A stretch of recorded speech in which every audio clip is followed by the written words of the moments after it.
누가복음 17장 20절부터 21절까지 말씀을 함께 봉독하겠습니다. 누가복음 17장 20절, 21절 두 절입니다. 읽겠습니다. 바리새인들이 하나님의 나라가 어느 때에 임하나이까 묻거든 예수께서 대답하여 이르시되 하나님의 나라는 볼 수 있게 임하는 것이 아니요 또 여기 있다 저기 있다고도 못하리니 하나님의 나라는 너희 안에 있느니라. 아멘.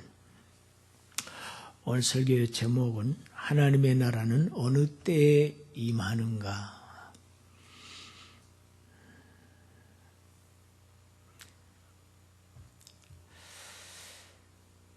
바리새인들은 지금 예수님에게 하나님의 나라가 어느 때에 임할 것인가, 그 시기에 관한 것을 지금 묻고 있습니다. 바리새인들이 묻는 것은 어찌 보면 당연해 보입니다. 왜냐하면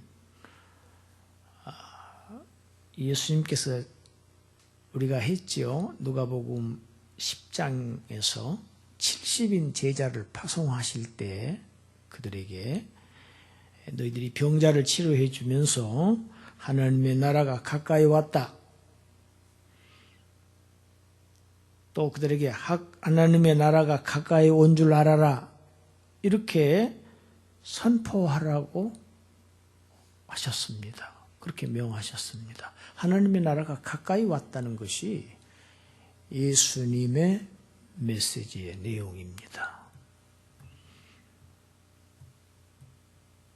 그러니까 과연 가까이 왔다고 하는데 그때가 언제입니까? 묻는 것은 타당한 질문일 수 있습니다. 예수님은 아주 이 질문에 두 가지로 간단 명료하게 대답하셨습니다.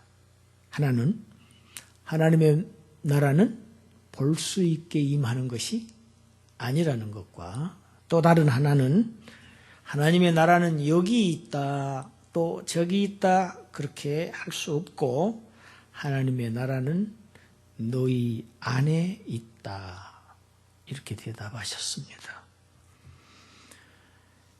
어떤 사람들은 너희 안에 있다 하셨으니까 너희 마음 안에 있다 이렇게 받아들이고 이 본문 말씀을 통해서 심령천국을 얘기합니다. 심령 속에 천국이 있다.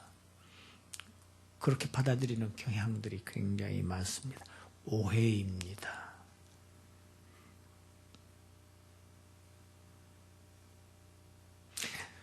먼저 문법적으로 틀립니다. 너희 안에라고 하는 이 엔토스라고 하는 단어는 영어의 within이라는 within이라는 단어 있죠. within you 아니면 among among 영어 성경에는 그렇게 해석되어 있습니다. 너희 가운데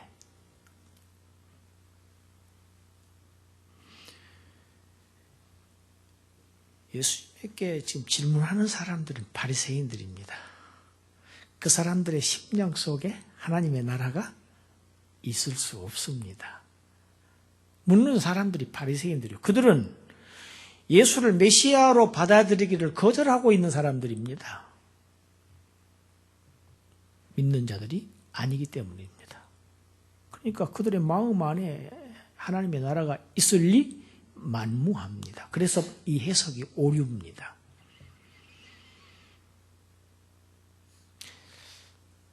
대부분의 사람들은 하나님의 나라가 언제 올 것인가 이런 데에 대한 관심 없습니다. 그리고 하루하루를 현실에 매몰되어서 아주 급급하게 살고 있습니다. 그리고 아주 적은 일부분의 사람들이 그리스도인들을 포함한 아주 적은 일부분의 사람들만이 하나님의 나라가 과연 언제 임할까 이 문제에 대해서 관심을 갖습니다. 그러니까 이런 사람들은 전혀 하나님 나라에 대한 그런 의식이 없이 살아가는 사람들에 비하면 상태가 참 나은 것이라고 할 수 있겠지만 결과는 다르지가 않습니다. 결과는 똑같습니다. 여러분, 예수님께서 마태복음 12장 28절에서 그렇게 말씀하시지요. 귀신을 쫓아내셨어요. 그것을 보고 귀신의 힘을, 귀신의 왕, 그 바알세불의 힘을, 사탄의 힘을 빌어서 지금 귀신을 쫓아내고 있다, 저자가. 이렇게 비난하는 자들이 바리새인들이었습니다. 그들을 향해서 예수님께서 내가 성령을 힘입어서 귀신을 쫓아내고 있다. 하나님의 성령의 능력으로 지금 귀신을 쫓아내고 있다. 이것을 너희들이 보고 있지 않느냐. 그러면 이미 하나님 나라가 너희에게 임한 것이다. 임하였느니라. 이렇게 단정적으로 말씀을 하셨습니다. 귀신이 성령의 능력, 하나님의 성령의 능력에 의해서 쫓겨나갔다는 사실이 하나님 나라가 임했다는 증거입니다. 하나님 나라가 임하지 않고는 귀신이 쫓겨나갈 수가 없다는 말씀이에요. 확실한 증거를 보고도 그 증거를 귀신의 역사로 매도하는 것을 성령회방죄라고 합니다. 여러분, 성령회방죄를 굉장히 광의로 해석하는 경우가 있습니다. 예를 들어서 복음을 전하는데 아주 극심하게 반대하는 자들을 성령회방죄, 이 사람은 죄사함을 받지 못할 것이다. 이런 해석은 오해입니다. 성경의 본문을 중심으로 볼 때에는 그들이 분명히 그들의 눈에 밝히 증거되고 있는 하나님의 성령의 역사를 귀신의 역사로 매도하는 이러한 죄악을 사함받지 못하는 성령 모독죄로, 성령을 모독한 것이지요. 사탄의 역사로 돌려버리는 것이니까.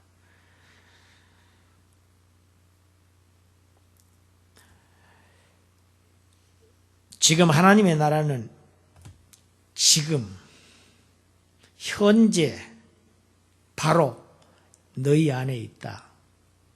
너희 가운데 있다. 우리말 표현 정확하게 하면 너희 가운데 있답니다. 세례 요한은 회개하라, 천국이 가까이 왔느니라. 이렇게 하나님 나라의 임박성을 외치면서 요단강가에서 세례를 베풀었습니다. 그 세례는 죄사함을 받게 하는 회개의 세례라고 누가가 풀어 설명했습니다. 죄사함을 앞으로 장차 예수님께서 오실 때 죄사함을 받을 수 있도록 준비시키는 회개의 세례입니다. 그러니까 회개가 죄사함의 존재 조건이고 그 회개를 하기 위해서 세례를 받는 회개의 세례. 수많은 사람들이 세례 요한에게 나와서 요단강가에서 세례를 받을 때 바리새인들도 나왔습니다.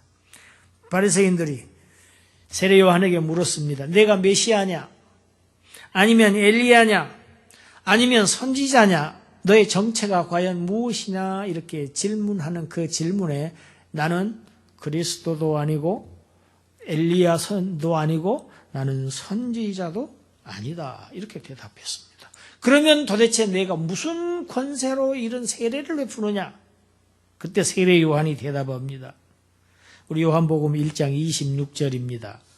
같이 읽어보십시다. 26절 7절. 요한이 대답하되 나는 물로 세례를 베풀거니와 너희 가운데 너희가 알지 못하는 한 사람이 섰으니 곧 내 뒤에 오시는 그이라.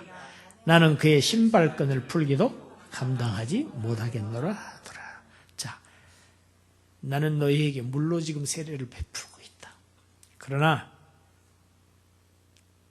나는 물로 세례를 베풀지만 성령으로 세례를 베푸시는 분이 오신다 내 뒤에. 여러분, 이게 성령 세례입니다.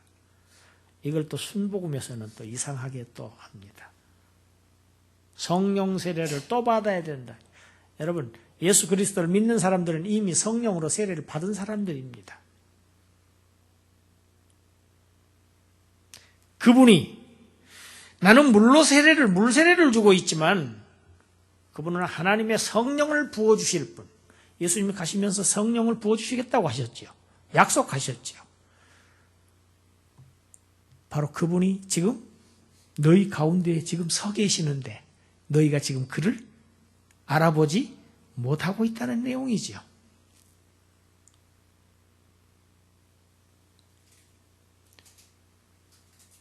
바리새인들에게 지금 설명하시는 것이 지금 이 내용입니다. 너희 중에, 너희 가운데 지금 서 계신 그분이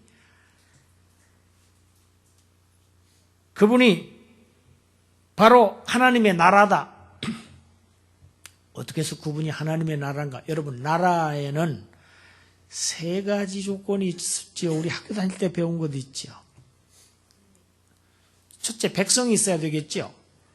그 다음에 땅이 영토가 있어야 되겠죠.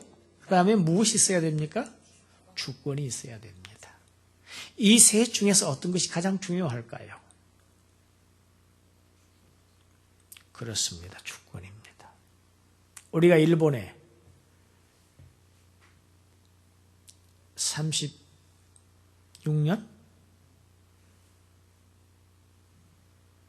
우리가 일본에 종속되어 있었을 때 여러분 땅도 있었습니다. 국민들도 있었습니다. 그러나 무엇을 빼앗겼습니까? 주권을 빼앗겼습니다. 주권은 무엇입니까?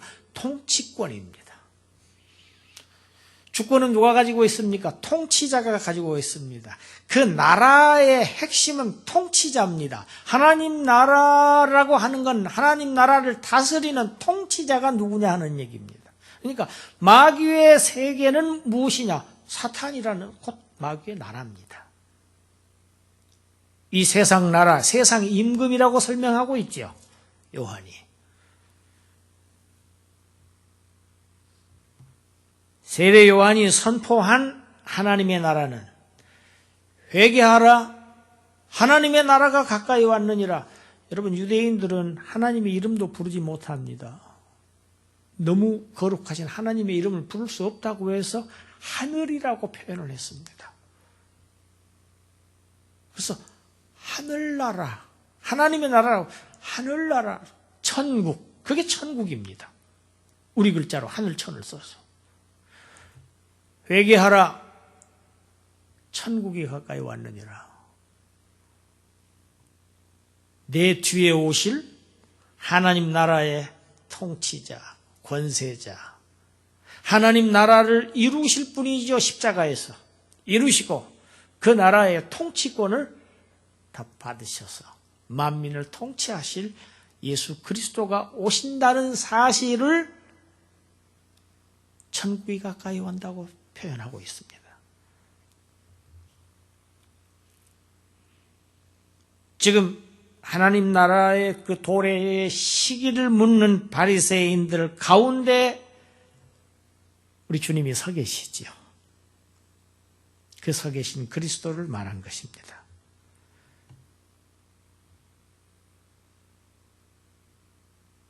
그가 하나님의 나라를 이루실 분이다. 그리고 그가 하나님 나라를 통치하실 왕이시다. 주권자이시다. 오늘날도 많은 그리스도인들이 종말론에 대해서 아주 깊은 관심들을 가지고 있습니다. 그 종말론을 가만히 보면, 관심을 갖고 있는 내용을 가만히 보면 가장 그 초점이 그 종말의 때가 언제냐 하는 거기에 집중되어 있습니다. 그래서 많은 사람들이 요한계시록을 강해한다고 하면 여기저기 찾아다니다가 그 중에 어떤 사람들은 잘못된 이단에 빠지기도 합니다. 요한계시록을 강해하는 곳치고 정말 잘못된 곳이 너무 많기 때문입니다. 예수 그리스도께서 이 땅에 오셨지요. 초림. 그것이 하나님 나라의 출범입니다. 시작입니다. 죄악으로 가득 찬 이 세상에 하나님의 아들이 육신의 몸을 입으시고 성육신 하셔서 놀라운 사건이지요. 사람의 모습으로 이 땅에 오셨다는 것이 하나님 나라의 출발점입니다. 그 사실에 대해서 지금 바리새인들은 눈이 감겨져 있습니다. 왜? 그들의 눈을 왜 감겨 있을까요? 구약의 율법입니다. 그들은 하나님 나라의 백성이라고 이미 생각하고 있고 그것은 구약에 기록되어 있는 그 많은 율법들을 자신들은 이미 지금 철저하게 완벽하게 지금 실천에 옮기면서 살고 있기 때문에 잘 알고 있기 때문에 자기들은 천국 백성 하나님의 선민이라고 자부하면서 살고 있습니다. 그러나 실제로는 하나님께서 보내신 하나님의 아들을 지금 보면서도 알지 못하고 있습니다. 그의 말씀을 들으면서도 깨닫지 못하고 있습니다. 감겨져 있는 것입니다. 그래서 그를 붙잡고 오늘도 본문에서 도대체 그때가 언제 오느냐 따져 묻고 있는 것입니다. 여러분 오늘날도 같은 현상이 벌어지고 있습니다. 불신자들은 종말론에 크게 관심 없습니다. 신자들입니다. 그래서 신자들이 가장 어려워하는 성경이 요한계시록입니다. 우리 학교 신학생들도 교수님이 한 번만 요한계시록을 강의 더 해주시면 정말로 좋겠어요. 그런데 이제 거기서는 제가 더 이상 강의를 안 하고 강의하는 곳이 바뀌었으니까.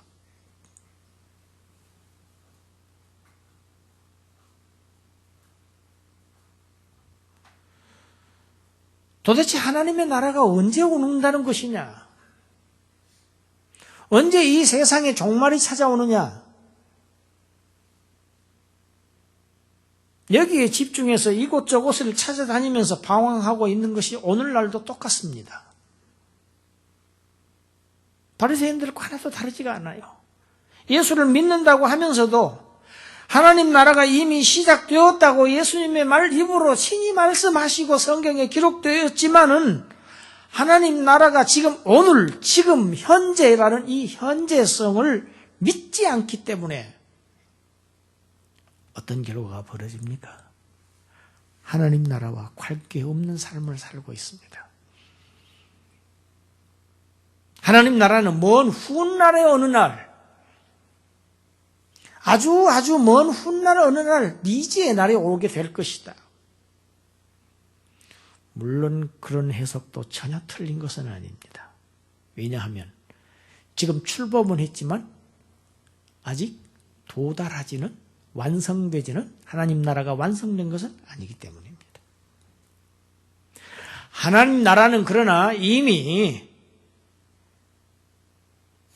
예수 그리스도가 이 땅에 오셔서 십자가에 죽으시고 부활하심으로 말미암아 그 죽으심과 부활의 기초에서 이 땅에 교회를 세우시고 음부의 권세가 그 교회를 이기지 못하게 하셔서 이 하나님의 나라는 흥왕해지고 사탄의 나라는 점점 더 소멸되어가는 이 현상은 하나님의 나라가 이 지상에 이미 예수 그리스도의 초림 사건으로 십자가와 부활 사건으로 이미 출범했다는 사실을 까맣게 모른 채 지금도 예수를 믿는다고 성경책 끼고 다니면서 열심히 산기도도 하면서 그들은 종말이 어느 때 오는가를 자꾸 알고 싶어 합니다. 그래서 그들은 하나님 나라의 임했다는 사실을 모르는 불신자들과 하나도 다를 것이 없는 삶을 살아요. 왜? 세상 근심, 걱정 다 하고 있습니다. 안 믿는 사람들과 똑같이 근심하며 걱정하고 살고 있습니다. 하나님 나라가 이미 임했고 나는 그 하나님 나라의 백성으로서 그 나라의 상속자라는 사실을 깨닫는다고 하면, 그런 믿음이 있다고 하면, 하나님 나라에 대한 현재성에 대한 실존에 대한 믿음이 지금 내 속에 굳건히 뿌리 내려져 있다고 하면 불신자들과 같이 근심, 걱정, 불안, 초조 속에서 살지는 않아야 됩니다. 최소한입니다. 소극적인 의미에서입니다. 그들의 삶에 기쁨이 없습니다. 얼굴이 어둡고 캄캄합니다.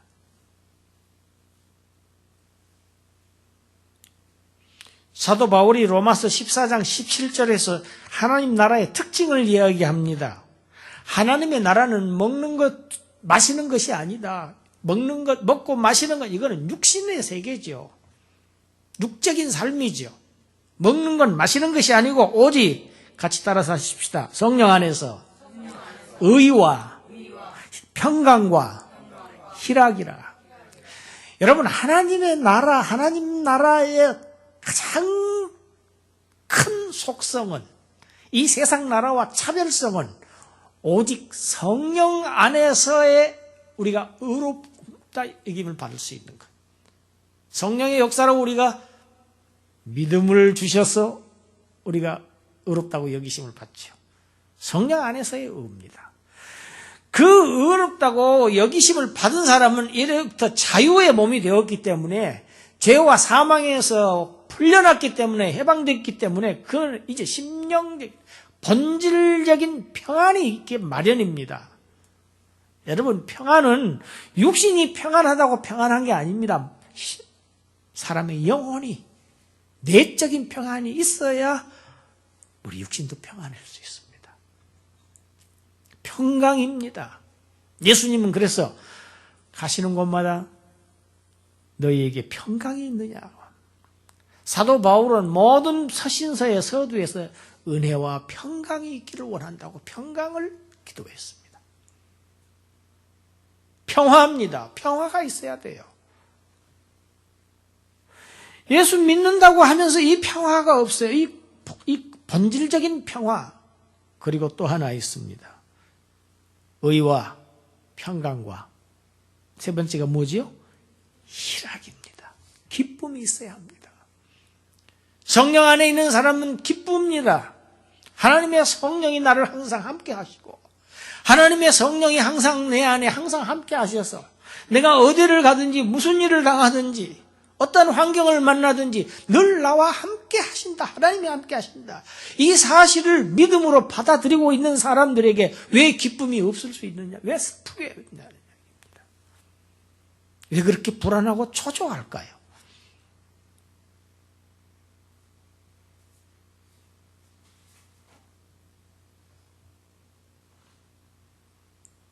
이런 모습들이 이 시대의 그리스도인들의 자화상입니다. 바리새인들의 모습이 아닙니다. 그리고 정말 바리새인들처럼 삽니다. 중심에는 평안이 없지만 그래도 겉으로는 자꾸 외식합니다. 평안이 있는 척하고 어려운 척하고 기쁨이 있는 척합니다. 이게 바리새인 아닙니까? 외식하는 바리새인입니다.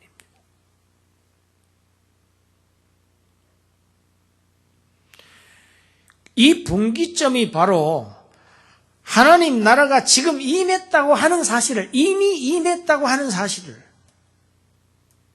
내가 믿음으로 받아들이고 있느냐의 여부에 달려있다는 말씀입니다. 구약에서 약속하신 그 구속자 그리스도가 실제 이 땅에 오셔서 하나님의 나라는 이미 이 땅에 임했습니다. 그랬기 때문에 신약 기자들은 여러 곳에서 자신들이 살고 있는 시대를 종말이라고 얘기하고 있어요. 마지막 때라고 얘기하고 있어요. 우리 읽어보겠습니다. 바울이 고린도 성도들에게 쓴 고린도전서 10장 11절 읽어봅시다. 그들에게 일어난 이런 일은, 그들은 지금 구약 성도들을 얘기합니다. 이런 일은 본보기가 되고 또한 말세를 만난 우리를 깨우치기 위하여 기록된다. 지금 말세라는 겁니다. 종말이라는 겁니다. 종말이 언제냐? 예수 그리스도가 이 땅에 오신 것이 벌써 종말의 시작이에요. 구약 성경에 보면 말세에 내가 내 아들을 보내겠다고 하셨어요. 말세에 한 왕이 나타나겠다고 하셨어요. 요한일서, 요한도 마찬가지입니다. 요한일서 2장 18절에서 같이 읽어봅시다. 아이들아, 지금은 마지막 때라. 저 그리스도가 오리라는 말을 너희가 들은 것과 같이 지금도 많은 저 그리스도가 일어났으니 그러므로 우리가 마지막 때인 줄 아노라. 여러분, 요한 때 이미 마지막 때라고 그랬어요.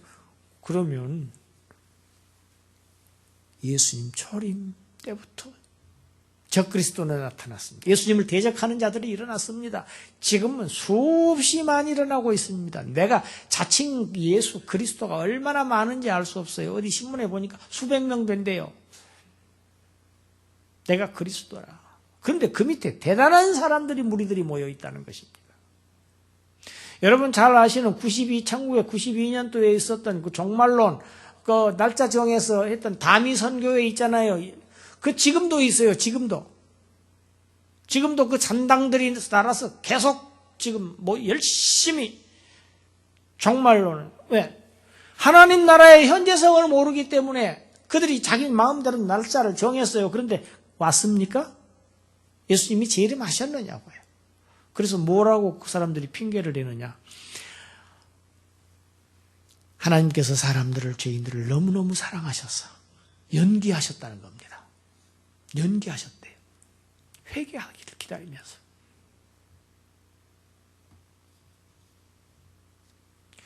이렇게 사도 바울도, 요한도, 모든 신약 기자들은 자신이 이미 마지막 때에 살고 있다고 그렇게 기록하고 있어요.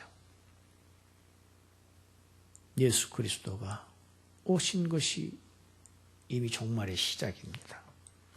주님께서 재림하시는 날, 이제 다시 오시는, 재림하시는 날, 이 세상 나라가 이제 끝이 나고 드디어 하나님의 나라가 그때 완성될 것입니다. 지금 출범해서 지금 가고 있는 중이에요, 지금. 하나님 나라라는 배에 우리는 이미 승선을 했다는 이야기입니다. 그 안에 있다는 얘기입니다. 언젠가는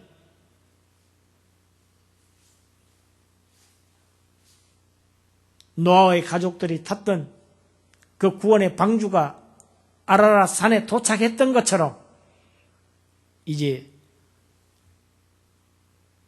하나님의 나라가 완성될 것입니다.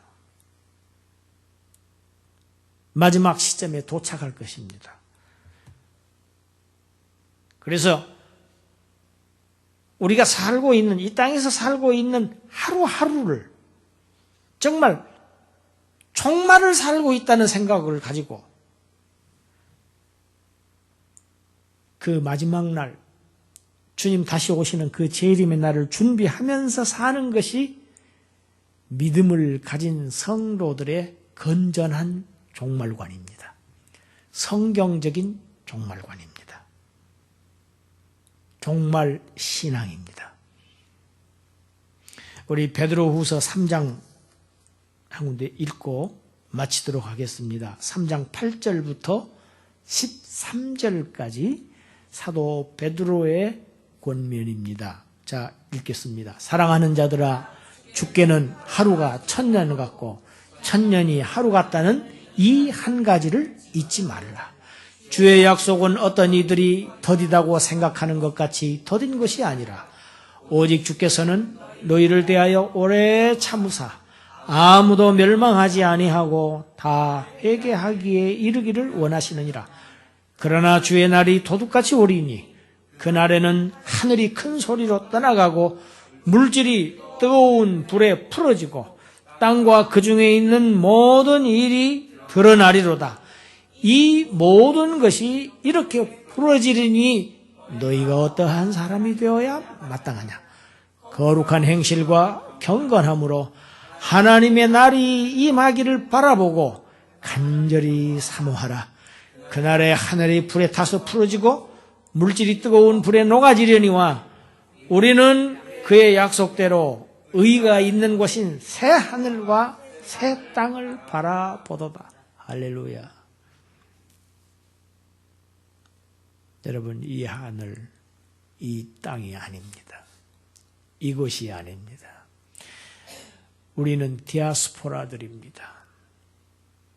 우리의 본국에서 타향에 뿌려진 씨앗들입니다. 흩어 뿌려진 씨앗들입니다. 그래서 우리에게 주신 그 생명력, 씨앗 안에 생명력들이 있죠. 그것을 가지고 우리 처한 곳에서 생명의 역사를 이루라고 뿌려진 디아스포라들입니다. 어떻게 살아야 마땅하냐? 하나님의 날이 임하기를 바라보고 살아라. 주님도 그렇게 가르치셨습니다. 기도를. 첫째 뭡니까? 당신의 이름이 거룩히 여김을 받으시오며. 두 번째는 뭐예요? 당신의 나라가 임하옵시고 당신의 뜻이 하늘에서 이루어진 것처럼 땅에서도 이루어지기를 먼저 구하라고 했습니다. 그것이 하나님의 날, 하나님의 나라입니다. 그날이 이미 출발한 그 하나님의 나라가 완성되는. 그래서 주님 다시 오시는 날, 재림날, 하나님 나라의 완성되는 날, 그날을 바라보면서 간절히 사모하면서 그날을 대비하면서 준비하면서 사는 사람, 그 사람이 바로 새 하늘과 새 땅의 주인공들입니다. 여러분이, 우리가 바로 그 주인공들입니다. 그 주인공답게 이 땅에서 살고 그 주인공으로서 그 자격을 가지고 이제 그 주인공으로서 합당한 삶을 이 땅에서 살라는 베드로 사도의 명령입니다. 베드로의 서신을 받은 이 수신자들은 이 땅에서 신앙을 유지하기 위해서 극심한 환난과 핍박 속에서 살았던 사람들입니다. 인내로, 믿음으로 그날을 바라보며 사모하며 살아라. 그 새하늘과 새 땅이 바로 여러분들의 것입니다. 이렇게 이야기하고 있는 것입니다.